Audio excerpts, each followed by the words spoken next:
Good evening, everyone. Welcome to the Pmbc meeting for March 13th, 2024. We call the meeting to order. The first order of business is the warrant. And if I can get my act together, I will bring that up. Share screen. I sent this out to the committee in advance.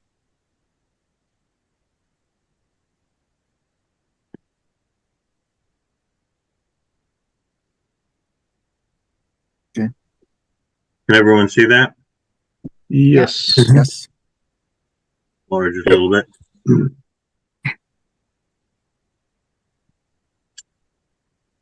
So the warrant consists of a number of invoices. The Vertex company for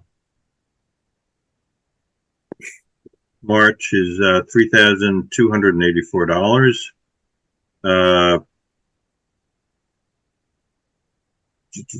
There is the Vertex invoice. Oh, that's for the feasibility study for Indian Hill.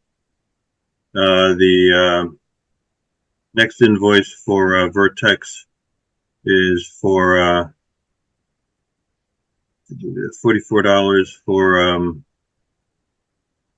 not quite sure what this is. It's if I may, Steve, I think we had leftover funds from our original feasibility study. So okay. I think the town was using up the remainder of that feasibility study. We had a small amount remaining. The leftover funds being taken out of our amendment to that. Got it. Okay. So $44 out of that remaining fund. Then we have LLB Architects for the 36, well, I don't know why they say King, 36 Shattuck Street, $95,578 for a total of $99,406. Any comments or discussion?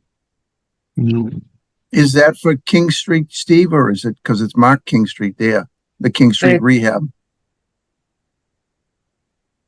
Yeah, but isn't that 36 Shattuck Street? No, I think No. Sorry to interrupt. I just think that whoever did the description on this for Vertex, the original one was the Indian Hill feasibility. The next two are pertaining to the Indian Hill, but that project has been coded in the town as 36 King Street. So it is the Indian Hill property. So this whole warrant is all the 36 King Street then, right? What this reflects is the vendor invoice packet that we sent in for the Indian Hill project. We did not get the senior center one in. That will be ready for the next PMBC meeting. Okay. So, thanks for the clarification. Any other comments? Is there a motion to approve? So moved. Second. Okay. All in favor? Roll call vote. Bob? Bob Rummel, yes. Brian? Brian Pasquale, yes. Bartlett? Bartlett Harvey, yes. Mike? Mike Skidito, yes. And Stacy? Stacy Damaris, yes. Great. Okay, that passes. The next order of business is Shaker Lane feasibility study. Stacy, you want to talk about last night's meeting? Yep.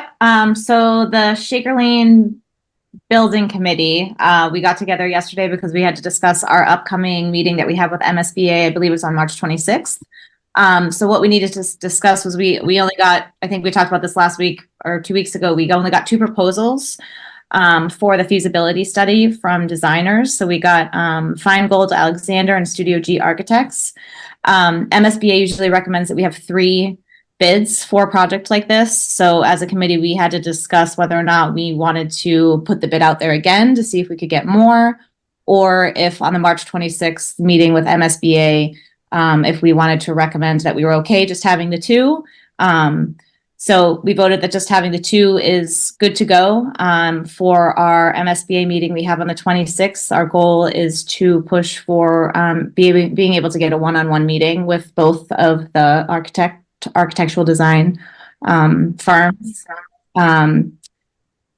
Yesterday we talked a lot about the different firms. There's not too big of a difference between the two, so we just wanted to get together with them just to get one-on-one with those groups just to see what our thoughts were and if we could kind of differentiate them a little bit better. So March 26th, the MSBA will hopefully give us permission to do that, to interview both the firms. And then from there, I believe what we do is propose to the MSBA who we would like, and then they also tell us who they would like us to go with, and we kind of go from there. Did I get that right, Steve? So in that meeting, Stacy, we have a say as to, once we go through that interview process, because as you mentioned, the subcommittee was very, both firms are very qualified, and they wanted to have an interview process. So once we go through that interview process, the MSBA selection committee consists of members from the town as well as from MSBA, and the entire selection committee can be as many as 15, but it's usually around 8 or 9, something like that. So then they can either agree with the town's recommendation or they can challenge the town's recommendation.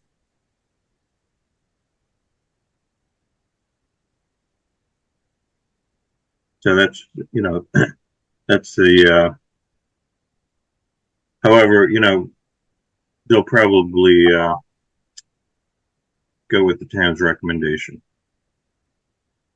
Yeah, I think our understanding from the OPM is that MSBA has worked with both firms, so it probably wouldn't be a problem for them to approve one of the two. So they're familiar with the firms and the work that they do, which is helpful for us. So next step is with MSBA in the town, and more to come. Any other comments on Shaker Lane? So moving on to the little Steve, you missed the minutes. roof. Brian, any update on that? Steve, Bob just mentioned the minutes. Oh, I don't know why I always skip over those. I sent out some amendments to the minutes from last meeting. Did anyone have a chance to look at those? Yeah, I did. I think your comments make sense. So is there a motion to approve the minutes? I'll make the motion Second. As amended. as amended. As amended, yes. Thank you. Roll call vote, Bob? Bob Rumley, yes. Brian? Brian Pasquale, yes. Bartlett? Bartlett Harpy, yes. Stacy? Stacey Damaris, yes. And Mike? Mike Scudetto, yes. And Steve, yes. Unanimous. Moving down to the high school roof, Brian, and any update? Yeah, Rockwell, the contractor, has been back out there. I believe it was last week. They had several roofers up there cleaning up their material and cleaning off the roof and finishing their punch list items. So they've completed their punch items. We need Russo Bar to go back to back check and just sign off on those punch items. But I believe Rich Gorham from Russo Bar said he was going to try to do that early next week. And then once that's finally done and we get that punch list closed out, we can finally close that job and pay out their final invoice. That'd be great. Thanks, Brian. Yep. Senior Center, Brian, Great. Do you mind if I share my screen, Steve? go ahead. Bob, I did get your request, so I just wanted to go through a couple pictures and then I could give you guys an update on where we are currently with the project. This is the software that we use on a daily basis. It's called Raken. where we can track all manpower, weather, and activities throughout the day. But to give a kind of snapshot of where you are, I'm guessing, Bob, you're not in the area right now, so. We're down in Florida still. Yeah, exactly. Hey, but Bob, that's reminiscent of your golf course, right? Yeah, exactly. The sand hole.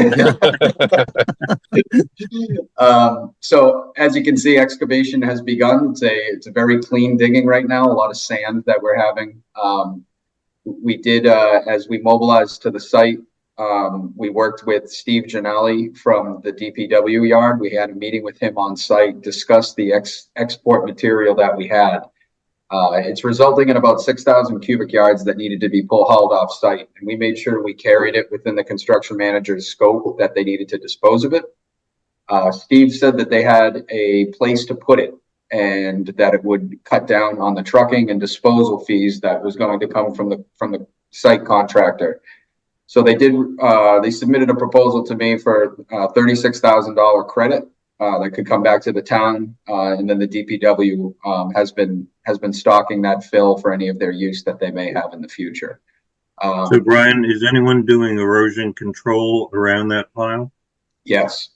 And who's paying for that? At the DPW yard? Yeah.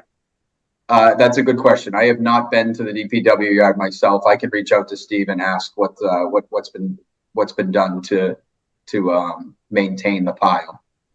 Steve, they have a pit out back that they dig out of. And they just dump it in the pit? Yeah, I would assume so. It'd be worth checking out. Sure.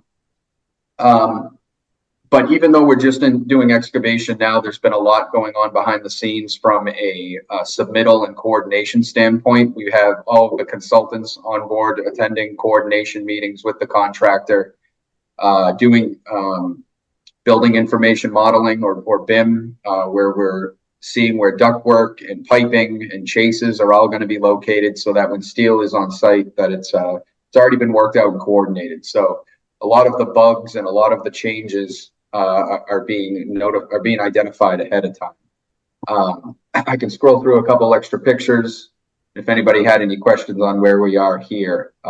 As you can see, they've pulled up the tennis courts right now and digging down to grade by section as they make their way across the face of the building. One thing I wanted to bring your attention to before I switch over to our log that we have is the pole that we have right here on the corner of the property. What we identified and was not on the drawings was that these lights in the rear of the parking lot, if you can see my cursor, that light up the staff parking lot, are actually fed from this light pole. It comes from Town Hall, fed this pole, and then from our library project, we had an underground conduit that fed between the two poles. Now, with this being demolished, it breaks the feed on where that's going to need to come from. And so we're proposing having an underground conduit with a hand hole in this location that will bring us back up into Town Hall and will not break the feed there. So you'll see in my change order log, there is a change order that has been submitted by the electrical contractor and vetted by the consultants on that. A few other pictures that we have, that's the pole itself.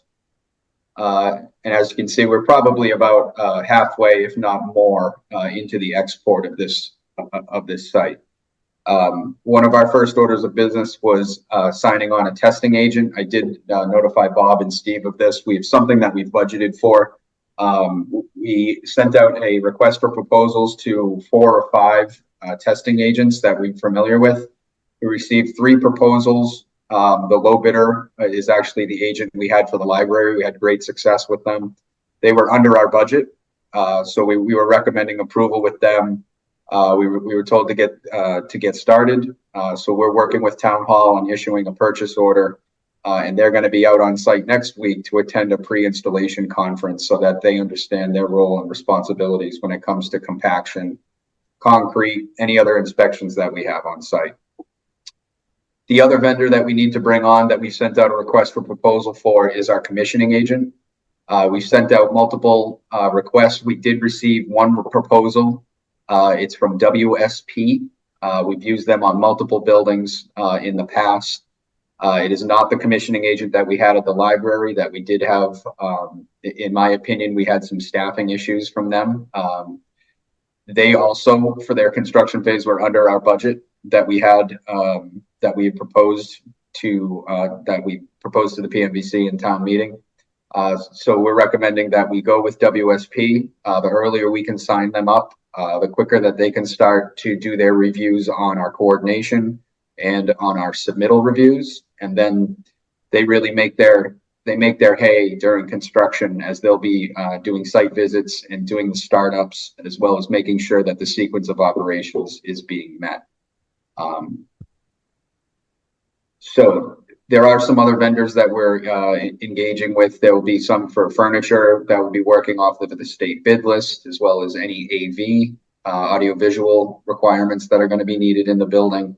All of which that we've engaged with a few, but we have not recommended any. We won't be recommending any until probably another month or so, once all the coordination has taken place. I did present on Monday to the select board an update with the project.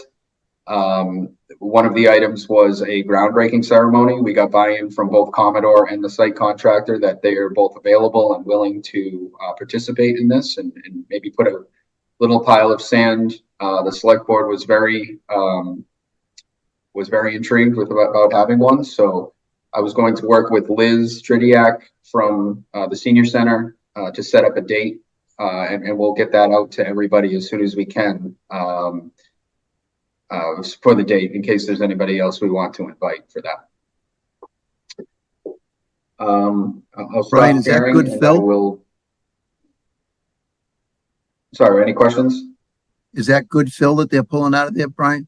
Yeah, it's clean fill. Our geotech report said that we did have that small pocket of ash, that location that you had talked about, Bob. If they hit any type of fill that doesn't seem consistent with the geotech report, is when we stop and we'll take sampling from that with our testing agent. They're also going to take on-site samples, and they're also the ones that will do the testing of the proposed fill that's coming back in for structural fill or any type of compaction that needs to get done. So this is something that we'll also be sending out on a monthly basis as part of our monthly report. It's our change order log. Mike in the field put this together for us. And what we do is anything that's submitted by the contractor, we put into this. And it's just starting to take shape now. A few of these I've brought up to Bob and Steve, but I do want to get in some of them are time critical, and that's when I go to Bob and Steve to get their review if it's been vetted by both us and the design team. But it's something I want to start bringing to the PMBC in case there's any questions with these. I can provide backup and what we're recommending. So the color coding is that the green ones are what we're recommending tonight for verbal approval, and then we would lump that into an overall change order to the contractor. Some of these items that do get put on here, we deem that it's something that was in Commodore scope that would be coming out of their GMP contingency, so that we wouldn't have to worry about it coming out of our pockets at this time. Also, some things that come up also get assigned to allowances that were built into the GMP. The three that we are talking about tonight, one is the circuit breaker. That is something that I brought up to Bob and Steve earlier. This is something that was an upgrade of the MDP, the main distribution panel circuit breaker, that was required, that was brought to us by the electrical contractor and agreed to by the engineer of record. The drainage infiltration design, there was a question in RFI that was brought by the site contractor. It was agreed by the civil engineer that there was a redesign that needed to take place, and shifting needs to happen with our infiltration design because of the existing infiltration underneath the parking lot. And the last is the refeed of the existing site lighting, which I alluded to about that pole. This is something that we worked all together. We had a couple separate meetings together as a team to do this as cheap as possible. That was just a little over $8,000. You can see we're still tracking the credit of 36 grand. that was what we was received. I'm having that reviewed by our design team just to make sure that it's still, that it's, we're maximizing the amount of credit that we can get, but that's something I can bring to a future meeting. So you'll be able to take this on your monthly report. You'll see what we're recommending for the month. We also, in this column here, we don't have anything yet because I haven't had a meeting with my site manager, but there's also a reason for the change order here. This is something that we can track to see if it's an ask by the owner, if there's errors or omissions in the drawings, whether it's something that's requested by an inspector or a town employee, or whether it was a scope change that was done by the architect in order for just for the benefit of the building. We also have unforeseen conditions in here. Now that we're going to be out of the ground pretty soon, I'm hoping we won't find any unforeseen conditions. But that gives us kind of a pie chart on how we're doing from a change order perspective. I think we're in good shape here. You do see a couple large numbers in the estimated amount that pertains to the structural steel. We're working with the design team about mitigating those and bringing those down. And it has to do with the operable partitions, what was submitted, the amount of structural steel that needs to go in to support the operable partition. We're not ready to recommend that, but it's something we want to track on this to make sure that you guys are aware that it's being worked on from our teams. Yeah. I'd like to know what the quantity is, how long the run is, because that if it's under 100 feet, that number looks absurd. I completely agree with you, Mike. Yep. Brian, Okay. So as far as errors and omissions, do we have the policy for recourse with the designer? So in my opinion, typically on jobs like this, we will track these throughout the project. And what we'll have here is we have a breakdown by code on this end, and it'll kind of give us an overall understanding of what those errors and omissions are. And our rule of thumb is when you look at that as it pertains to the overall construction cost, if we start creeping up into that 3 to 5% of that is when we need to start being a little nervous about the design here.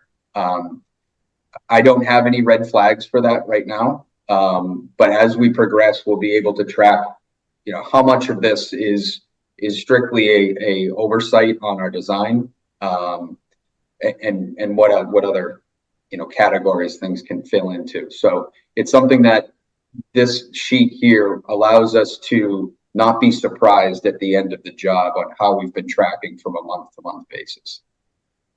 Yeah, at MBTA, we have, if we exceed 3%, then we have an issue. Agreed. Yep. And that 3% is pretty standard as well on some of our jobs that are maybe 5 times the size of this, maybe in the $80, $100 million jobs.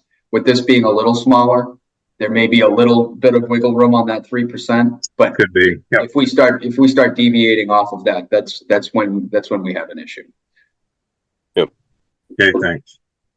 And then just lastly, the monthly report, this is a very scaled down one. This is our first one that we've issued. We'll send this out once a month. This will also contain our financial data, and we'll also have the vendor invoice packet that we're going to submit on a monthly basis. So it'll show you all of the purchase orders that we're working on, the change orders that have been approved, potential change orders, and then kind of percentage on where we are as a whole. It'll track on our cover page, safety, schedule, budget, FF&E, how we're doing once we start engaging with those vendors. And if we have any issues right now, we want to bring those to you on a monthly basis. So. Looks good. Yep. Brian, the material that's being taken out or the material that's there now, is any of that going to get reused? As of right now, there's so much export that they have to get out of there anyway. We will be taking some on-site sampling if it can be reused for common fill. Just looking at it, knowing how sandy it is, it's probably not going to satisfy any type of structural or gravel fill that we need underneath footings. Mm-hmm. But if it does pass Civ and Proctor for some sort of a common backfill, that's also something that the town would benefit from because it's material that doesn't need to be purchased by the contractor. But we had the same thing at the library, right? Correct. Yeah.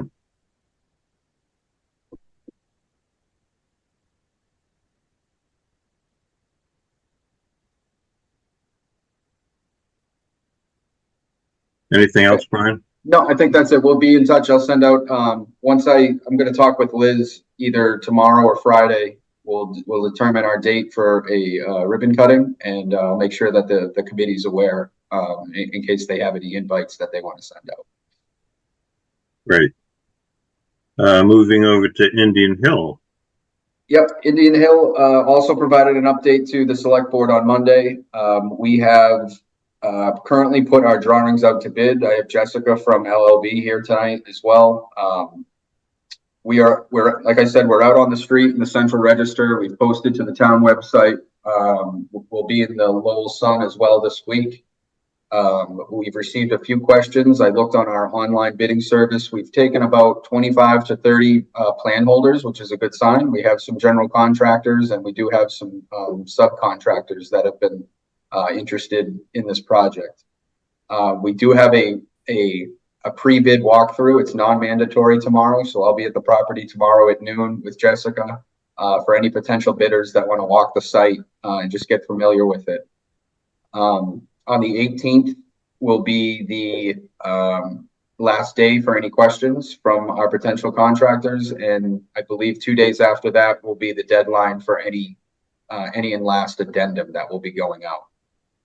Shortly thereafter, we'll have our filed sub bids. I believe there's 4 or 5 trades that meet the threshold for filed sub bids. Those will be due, and then a week later, the general contractors will be due after that. So within I would say in 2 Pmbc meetings, we would have a rough idea on our total project budget to present to you. And our instruction is that we would show you our total project budget, the drawings. We would then be going to any town committees that need to see it, the financial committee, the select board as well, for inclusion into the warrant for an ask at town meeting for the project. We're estimating that it would be roughly 8 months of work to be done. And at that point, I believe that's the update that we have. Jessica, I'll kick it to you if you have any comments that you have in regards to any questions that have come in or any scope related questions from the committee if they have any. Yeah, you pretty much covered everything. Yep, some questions coming in, and we have some final questions for some of the team members. But it looks like we're going to have internal meeting with Ryan and Alicia and some I think Steve Mark, and trying to get those final decisions made. But you pretty much covered everything else, unless anyone has any questions for my team. And I think that LLB sent out the scope sheet on kind of what's included in this project here. Jessica sent that out to everybody. If there's any questions on what they've had, I know that we've met with Bartlett and Mike as well, who's attended a few of our project meetings that we've had. We've also met with Nancy Glencross as well as the school department's IT manager about what their needs are for network and the IT cabinet that's going to be in the basement. As well as the fiber connection that's going to need to be brought in for access control and security, and any additional low voltage locations that are going to be throughout the building. So can you identify for the committee what are the alternates? Go ahead, Jessica.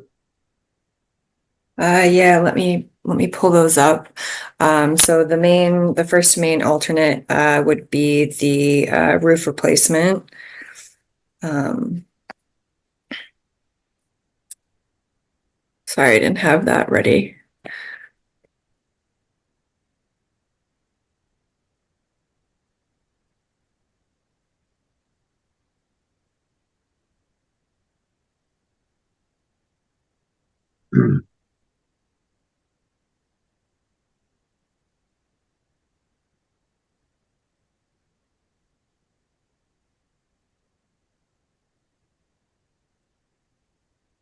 There we go.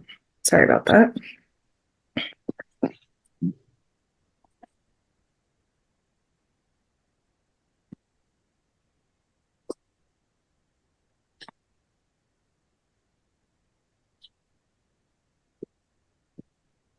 While she's pulling that up, we've had great feedback from both departments in regards of existing furniture that needs to be moved over. I met with Steve Mark as well. He talked about,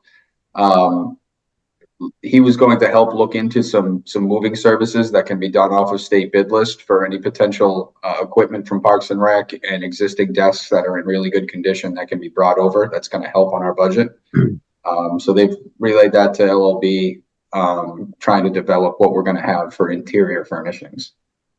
So Jessica had mentioned a meeting with some of the stakeholders. I didn't hear PMBC included in that. No, and maybe that would be, I will include you guys on that as well. It hasn't been finalized. It kind of came from me as well. What I wanted to make sure is we all understood the scope of what was presented last time. I haven't been personally in a room or a virtual room with both departments at the same time to kind of identify how this building is going to be used. So we'll make sure that you and Bartlett and Mike are involved with that as well. Yeah, just to be clear, that any meetings that are scheduled without PMBC will not be approved for payment by the PMBC. Got it. Okay, absolutely. Sorry about that. I have the alternates up. So, like I was saying, the roof replacement. So the base bid is basically to replace it, with full replacement with accessories and new underlayments. The alternate is to leave the roof as is. And then we have a note in there about the skylight replacement and new solar tubes, because those were not in the original estimate. So those additional solar tubes are an additional alternate in there. And that was it. So that's the second alternate. Yep. So if we don't go with the roof, we don't go with the tubes. Correct. Okay. And I think that's kind of a no-brainer about prioritizing those alternates. I don't think you'd want to go with the solar tubes if you're not going to touch the roof at this point. Right. So, Right. Yep. Agreed. Okay. Thank you, Jess. Alicia and Peter, anything?